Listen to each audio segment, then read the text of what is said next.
Hello, today in this video I will introduce to you a multi-tool. My name is Nam and this is Huy, and the device I holding in my hand is a drill. It's not a normal drill, it can do many things than you think. It runs on 220 volt power and wick is powerful enough for home use. And as you know, as you see, this entire part is a body, and this is a plug. This is a switch to turn on and turn off the drill, and this is a holder where you can change and replay the tool for you the special job. Okay, so to open the holder, you will need a special device, and I call it a key. To open it, you put a key into a hole on the holder like this, and then spin it.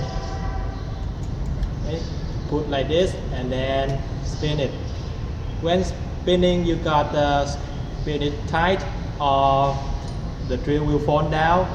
So with this drill, it allows you to do 3 jobs. And the first job that this drill can do is to drill through metal with this drill. Yep, you can drill through metal, wood, or plastic. And the second drill is the wall drill. And as you can see, the wall drill is much bigger than the metal drill. And the other difference is that the wall drill has a bigger piece of metal on its head, while the metal drill doesn't. The last tool I want to show you is the blade. With this blade, I can cut through metal, wood, or plastic, and usually after cutting, I will also use this blade to sharpen the surfaces or the objects that I want. So that's all I can introduce to you about my multi-tool. Thank you so much for watching this video. Goodbye.